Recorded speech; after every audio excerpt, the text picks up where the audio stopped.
നമ്മുടെ സുരേഷ് ഗോപിയുടെ കലുങ്ക് സംവാദം നല്ല രീതിയിൽ മുന്നോട്ട് പോയിക്കൊണ്ടിരിക്കുമ്പോൾ കേരളത്തിൽ ഓരോ ദിവസവും പുതിയ പുതിയ വിഷയങ്ങളാണ് ചർച്ചയ്ക്ക് എത്തിക്കൊണ്ടിരിക്കുന്നത്. അതില് ശബരിമല കേന്ദ്രം ഏറ്റെടുക്കും എന്നുള്ള ഒരു പ്രസ്താവന വളരെ ചർച്ചയായിക്കൊണ്ടിരിക്കുന്നു. അതോടൊപ്പം തന്നെ ചങ്കൂറ്റത്തോടു കൂടി അദ്ദേഹം പറയുന്നു, ഒരു കാര്യം നടപ്പിലാക്കാതെ അദ്ദേഹം ഇനി ജനങ്ങളുടെ മുമ്പിൽ വോട്ട് ചോദിക്കാൻ വരില്ല എന്ന്. നമസ്കാരം. അപ്പോ നമ്മളുടെ കേന്ദ്ര സഹമന്ത്രി സുരേഷ് ഗോപിയുടെ കലുങ്ക് സംവാദം നല്ല രീതിയിൽ തന്നെ മുന്നോട്ട് പോയിക്കൊണ്ടിരിക്കുന്നു എന്ന് പറയുന്നതിന്റെ കാരണം കുറെ കാര്യങ്ങൾ ജനങ്ങൾക്ക് മനസ്സിലാക്കാൻ സാധിക്കുന്നു എന്നുള്ളത് തന്നെ ഒന്നാമത്തെ കാരണം. രണ്ടാമത്തെ കാരണം എന്ന് പറയുന്ന ആദ്യഘട്ടത്തിൽ CPM-കാർ കുറെ ചാവേറുകൾ വിട്ട് ചോദ്യങ്ങൾ ചോദിപ്പിച്ച് അത് വിവാദമാക്കാൻ ശ്രമിച്ചു. അത് അവർക്ക് തന്നെ തിരിച്ചടിയായി. ഇപ്പോൾ ചാവേറുകൾ ഇല്ല എന്നുള്ളത് ഏറ്റവും വലിയ സന്തോഷം. പിന്നെ വേറൊരു വ്യാജ പ്രചരണം നടക്കുന്നത് എയിംസിന്റെ കേസിലാണ്. അതായത് നമ്മുടെ BJP സംസ്ഥാന അധ്യക്ഷൻ രാജീവ് ചന്ദ്രശേഖർ ഈ എയിംസ് എന്ന് പറയുന്നത് തിരുവനന്തപുരത്ത് കൊണ്ടുവരാൻ വേണ്ടി ശ്രമിക്കുന്നു. ആ സമയത്ത് സുരേഷ് ഗോപി വീണ്ടും വീണ്ടും ആവർത്തിച്ച് പറയുന്നു, ആലപ്പുഴയിലാണ് എയിംസ് കൊണ്ടുവരാൻ ഞാൻ ആഗ്രഹിക്കുന്നത് എന്ന്. സത്യത്തിൽ ഇവിടെ മനസ്സിലാക്കേണ്ടത് BJPക്കുള്ളിൽ യാതൊരു പ്രശ്നവുമില്ല. അതായത് കേന്ദ്ര മന്ത്രിമാര് തന്നെ പലരും പറഞ്ഞു കഴിഞ്ഞു, ഓരോ തവണ എയിംസിന്റെ ഒരു ആപ്ലിക്കേഷൻ വരുമ്പോഴും കേരളത്തിൽ നിന്ന് ആലപ്പുഴയല്ല നിർദ്ദേശിക്കുന്നത്, പകരം മറ്റു സ്ഥലങ്ങളാണ്. അതുകൊണ്ട് അവരുടെ ഉദ്ദേശം എന്ന് പറയുന്നത്, അതായത് BJP സർക്കാരിന്റെ ഉദ്ദേശം എന്ന് പറയുന്നത് ആലപ്പുഴയിൽ കൊണ്ടുവരിക എന്നുള്ളതാണ്. അതിന് നമ്മളുടെ സുരേഷ് ഗോപി തന്നെ വ്യക്തമായിട്ടുള്ള കാരണം പറഞ്ഞു. സമരങ്ങൾ നശിപ്പിച്ച ഒരു നാടാണ് ആലപ്പുഴ എന്ന് പറയുന്നത്, അതായത് ആലപ്പുഴ ജില്ല എന്ന് പറയുന്നത്. അതുകൊണ്ട് തന്നെ ആലപ്പുഴയിലാണ് ഇനി വികസനം വരേണ്ടത്. അതുകൊണ്ട് എയിംസ് എവിടേക്ക് വരുത്തണം? ആലപ്പുഴയിൽ വരുത്തണം എന്നുള്ളതാണ്. അത് കേന്ദ്രത്തിന്റെ ഒരു അനുമതി ഇല്ലാതെ സുരേഷ് ഗോപി ഒരിക്കലും വിളിച്ചു പറയില്ല എന്നുള്ളതാണ് ജനങ്ങൾ മനസ്സിലാക്കേണ്ടത്. അതിന് പകരം വ്യക്തമായിട്ട് ചർച്ച ചെയ്യേണ്ട മറ്റൊരു വിഷയമുണ്ട്. അതായത് സുരേഷ് ഗോപി തന്നെ പറഞ്ഞത് ജനങ്ങൾ ശ്രദ്ധിച്ചോ എന്ന് എനിക്കറിയില്ല. ഇന്ത്യയിൽ ഓരോ സംസ്ഥാനത്തിനും ഓരോ എയിംസ് എന്നുള്ളതാണ് കണക്ക്. അതിൽ ഇതുവരെ 25 എയിംസ് ഓൾറെഡി വന്നു കഴിഞ്ഞു. 65 കൊല്ലം കോൺഗ്രസ് സർക്കാർ കേന്ദ്രത്തിൽ ഭരിച്ചിട്ട്, അതുപോലെ തന്നെ BJP ഇപ്പൊ പറയുന്ന ഡബിൾ എഞ്ചിൻ സർക്കാർ എന്ന് പറയുന്നത് കേരളത്തിലും ഉണ്ടായിട്ടുണ്ടല്ലോ. കേരളവും അതുപോലെ തന്നെ കേന്ദ്രവും കോൺഗ്രസ് ഭരിക്കുന്ന കാലങ്ങൾ ഉണ്ടായിട്ടുണ്ടല്ലോ.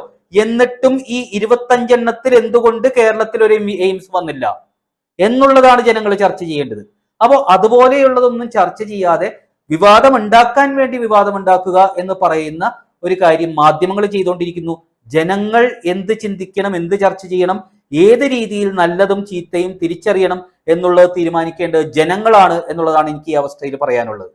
ഇനി അടുത്ത ഒരു കാര്യം എന്ന് പറയുന്നത് പ്രധാനമായിട്ടുള്ള ആ ഒരു എയിംസിന്റെ കാര്യം തന്നെ ഏതെങ്കിലും ഒരു നേതാവിന് ചങ്കുറ്റത്തോടു കൂടി പറയാൻ പറ്റുമോ? അതായത് ഗുരുവായൂരിൽ നടന്ന ഒരു കലുങ്ക് സംവാദത്തിൽ കൃത്യമായിട്ട് പറഞ്ഞു, ഒരാള് ഒരു ആപ്ലിക്കേഷനുമായി പോയപ്പോൾ ഇവിടുത്തെ UDF LDF നേതാക്കൾ അല്ലെങ്കിൽ ജനപ്രതിനിധികൾ എന്ന് പറഞ്ഞത്, അയ്യോ ഇനി ഇലക്ഷൻ വരാൻ പോകുന്നു, പെരുമാറ്റച്ചട്ടം വരും, അതുകൊണ്ട് വോട്ട് കഴിഞ്ഞിട്ട് നമുക്കിത് പരിഗണിക്കാം. അതായത് പെരുമാറ്റച്ചട്ടം വന്നിട്ടില്ല, എന്നിട്ടും ഇതാണ് ഇപ്പൊ തുടങ്ങിയുള്ള ഭാഷ എന്ന് പറയുന്നത്. അതിന്റെ അർത്ഥം എനിക്ക് വോട്ട് ചെയ്യൂ, അല്ലെങ്കിൽ എന്റെ പാർട്ടിക്ക് വോട്ട് ചെയ്യൂ, വോട്ട് ചെയ്താൽ പിന്നെ ഞാൻ ഇത് വീണ്ടും പരിഗണിക്കാം എന്നുള്ളതാണ്. അത് വോട്ടിന് വേണ്ടിയുള്ള ശ്രമം മാത്രമാണ് എന്നുള്ളത് പറയുമ്പോൾ സുരേഷ് ഗോപി ഇന്നലെ വ്യക്തമായിട്ട് പറഞ്ഞത്, എയിംസിന്റെ കല്ലിടൽ ചടങ്ങെങ്കിലും നടത്താതെ ഇനി ജനങ്ങളുടെ മുമ്പിൽ വോട്ട് ചോദിക്കാൻ വരില്ല എന്നുള്ള ചങ്കൂറ്റത്തോടു കൂടി പറഞ്ഞു. ഇതുപോലെ പറയാൻ കെൽപ്പുള്ള UDF LDF മുന്നണികളിലെ ഏത് നേതാവ് ഇന്ന് കേരളത്തിലുണ്ട്? അപ്പോ ആ ഒരു സംഭവം എന്ന് പറയുന്ന അവിടെ ഒരു ക്ലോസ് കൂടി അദ്ദേഹം വെക്കുന്നുണ്ട്.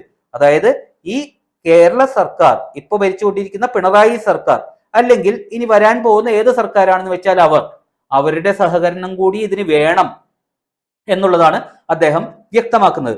പിന്നെ വന്നിരിക്കുന്ന പ്രധാന ചർച്ചാ വിഷയം അതാണല്ലോ നമ്മൾ ചർച്ച ചെയ്യേണ്ടത്. അതായത് ശബരിമല കേന്ദ്രം ഏറ്റെടുക്കും എന്നുള്ളതാണ് ഇപ്പൊ മാധ്യമങ്ങളെല്ലാം ചർച്ച ചെയ്തുകൊണ്ടിരിക്കുന്നത്. യഥാർത്ഥത്തിൽ എന്താണ് അവിടെ സുരേഷ് ഗോപി പറഞ്ഞത് എന്നുള്ളതാണ് മനസ്സിലാക്കേണ്ടത്. ഇപ്പൊ ഓരോ മതസ്ഥർക്കും ഓരോ നിയമങ്ങളാണ്. അതായത് ശരീഅത്ത് നിയമത്തിന് സമാനമായിട്ടുള്ള പ്രത്യേക നിയമം ഇന്ത്യയിൽ ഇപ്പോഴും അനുവദിച്ചുകൊണ്ടിരിക്കുന്നു. അത് മാറ്റാനുള്ള, അതായത് ഇന്ത്യയിലെ ഓരോ പൗരനും ഒരേ നിയമം തന്നെ എന്നുള്ള അവസ്ഥയിലോട്ട് എത്തിക്കാനുള്ള കഠിന പ്രയത്നത്തിലാണ് നമ്മളുടെ കേന്ദ്ര സർക്കാർ എന്ന് പറയുന്നത്, BJP സർക്കാർ എന്ന് പറയുന്നത്. അതിന്റെ മുന്നോടിയായിട്ടാണ് പല പ്രവൃത്തികളും ഇപ്പൊ നടന്നുകൊണ്ടിരിക്കുന്നത്.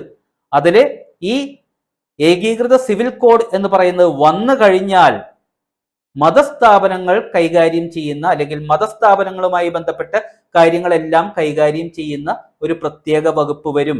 അതോടെ ശബരിമല മാത്രമല്ല, എല്ലാ ക്ഷേത്രങ്ങളും, ഇന്ത്യയിലെ എല്ലാ ക്ഷേത്രങ്ങളും കേന്ദ്രത്തിന്റെ ഒരു പ്രത്യേക നിയമത്തിന് കീഴിൽ, കേന്ദ്രത്തിന്റെ ഡിപ്പാർട്ട്മെന്റിന്റെ കീഴിൽ വരും എന്നുള്ളതാണ് അദ്ദേഹം പറയുന്നത്. അമിത്ഷാ വളരെ ചങ്കൂറ്റത്തോടുകൂടി ഉറപ്പോടുകൂടി രാജ്യസഭയിൽ ഏക സിവിൽ കോഡ് വരും എന്നുള്ളത് ഉറപ്പിച്ചു പറഞ്ഞത് അദ്ദേഹം ഓർമ്മിപ്പിക്കുകയും ചെയ്തു. അപ്പോ ഇതെല്ലാമാണ് എല്ലാവർക്കും പ്രശ്നം.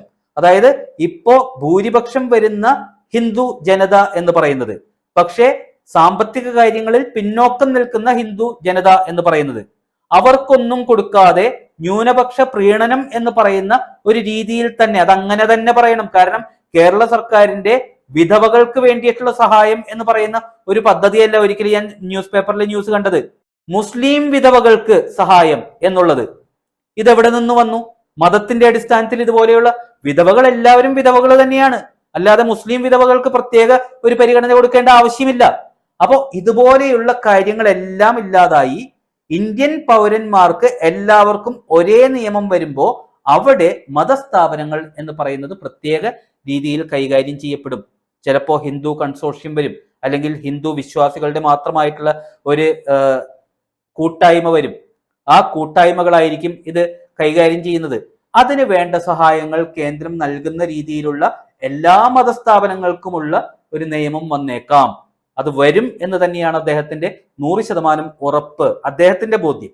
അങ്ങനെ അദ്ദേഹം പറയുകയുണ്ടായി.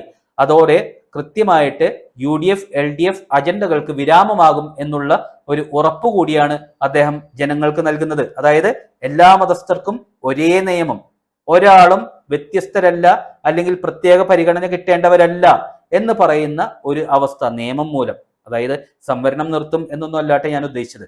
അപ്പോൾ അത് വന്നു കഴിഞ്ഞാൽ നമ്മളുടെ കേരളത്തിനും രക്ഷയുണ്ട്. കാരണം ഹിന്ദുക്കളുടെ ക്ഷേത്രം ഹിന്ദുക്കൾ ആഗ്രഹിക്കുന്ന രീതിയിൽ മാനേജ് ചെയ്യപ്പെടും, കൊള്ളയില്ലാതാവും എന്നുള്ളതാണ് മനസ്സിലാക്കേണ്ടത്. അപ്പോൾ അത് വരുന്നതിന് വേണ്ടി നമുക്ക് കാത്തിരിക്കാം.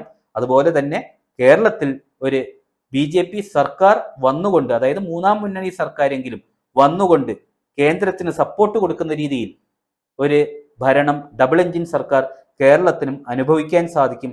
അതിൻ്റെ ആ ഒരു സന്തോഷം കേരള ജനതയ്ക്ക് കിട്ടും എന്ന് തന്നെ നമുക്ക് പ്രതീക്ഷിക്കാം.